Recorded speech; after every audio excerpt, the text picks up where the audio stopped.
Duel d'ambitieux ce soir au Stade Gerland en ouverture de la 19e journée de Ligue 1. Lyon et Paris, lancés dans leur chasse effrénée au leader monégasque, n'ont pas le droit d'abandonner de points en route. Le PSG attaque donc en trombe cette rencontre et se procure la première grosse occasion. Sorine lance Fiorez en profondeur, mais l'attaquant parisien échoue surcoupé, auteur d'une magnifique parade. Dans la foulée, les Lyonnais intraitables à domicile cette saison repartent en contre-attaque. Juninho décale sur Govou, l'international tricolore centre pour le Brésilien qui place sa tête.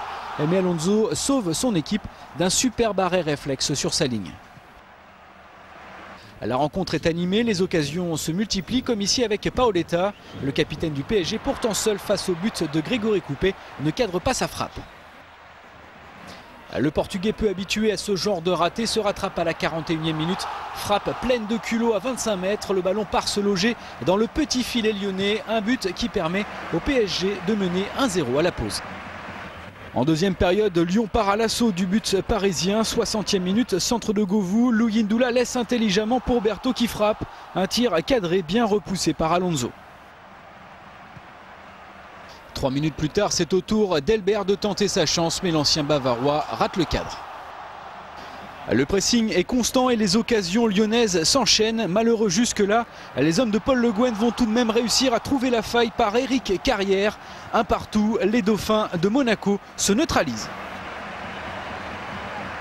Vainqueur hier soir à Gerland dans le choc de la 19e journée de Ligue 1. Lyon a concédé le nul à domicile face au PSG. Cédric Desgruzons. Le PSG n'a pas gagné à Gerland depuis 10 ans, mais la première occasion est parisienne. Après 18 passes consécutives, Sorine trouve Fiorez, mais l'ex-Guingampais manque son duel face à Grégory Coupé. La réaction lyonnaise est immédiate dans la même minute. Juninho écarte côté droit pour signer Govou qui retrouve le Brésilien au second poteau. Mais sa tête est repoussée sur sa ligne par Jérôme Alonso. Le match est d'une grande intensité tant sur le plan physique que technique. Paoletta se retrouve dans une position idéale, bien servie par Pierre Fanfan, mais le Portugais frappe au-dessus. Le PSG produit sa meilleure mi-temps de la saison et cela se confirme à la 40e minute après un gros travail de Mbami. Paoletta profite de l'appel d'Heinze. Le tir est parfaitement enroulé, coupé et battu. C'est le 9e but de Paoletta cette saison. Le PSG mène 1-0 à Gerland. En deuxième mi-temps, l'OL va prendre d'assaut les buts parisiens. Alonso repousse l'échéance notamment sur cette frappe de Berthaud. Mais le portier parisien va céder à la 84e minute sur ce tir d'Éric Carrière.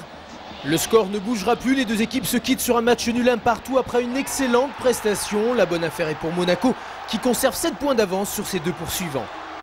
Match nul globalement bien accueilli dans les deux camps. Écoutez Paul Le Guen et Jérôme Alonso interrogés par Boris Rubagotti. D'abord une première mi-temps de meilleure qualité, on a été approximatif techniquement et dans bien des domaines, donc il aurait fallu un match plus constant, mais vraiment c'est bien d'être revenu parce que c'était pas évident. La première mi-temps était très intéressante, j'ai trouvé, avec beaucoup de jeux, et puis après vous savez c'est toujours pareil, toutes les équipes du monde, après à un moment donné on recule un petit peu. C'est vrai que nous on recule beaucoup des fois, mais on aime bien ça. On aime bien le combat dans les 16 mètres comme ça et c'est bien quand même parce que le Lyon c'est vraiment une belle équipe, on fait un partout ici, on a gagné à Marseille, on a gagné à Nantes, on a gagné à Sochaux. Je crois qu'il ne faut pas être trop gourmand non plus. On continue notre montée, notre bonhomme de chemin, on est tranquille, on est là en embuscade, on attend. 5000 spectateurs, les caméras de Canal, les commentaires de Thierry Gilardi, Claude Leroy et Laurent Paganelli et l'ouverture du score pour le Paris Saint-Germain, signé Paoletta juste avant la pause. Le coup d'œil de l'artificier portugais qui profite, c'est vrai, d'une fausse piste créée par le défenseur argentin Heinze.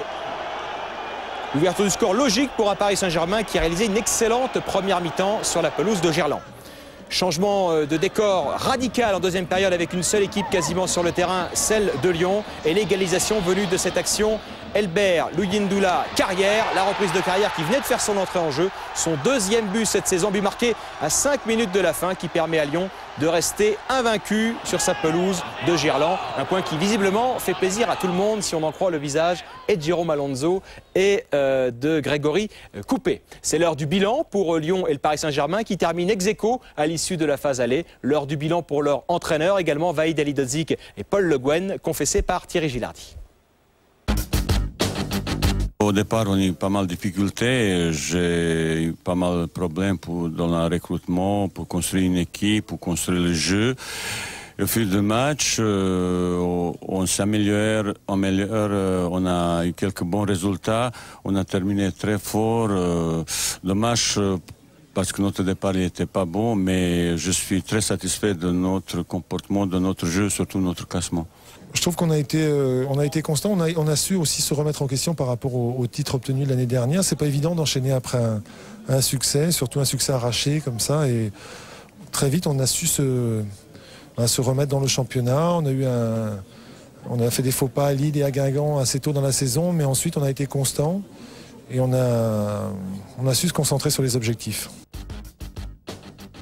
Quand j'étais entraîneur de Lille pendant 4 ans, ils ont parlé tout le temps. On a failli être champion, on a failli au Champions League faire exploit contre Manchester, contre le Corogne. C'est toujours comme ça. Je crois à mon travail, je crois à ma façon de voir les choses footballistiques. Et ben, je continue notre petit chemin. Ça sera très difficile, comme je dis, première année à Paris Saint-Germain, mais quand je vois dans quel esprit, dans quelle manière, dans quelle solidarité on se bat de chaque match, je suis très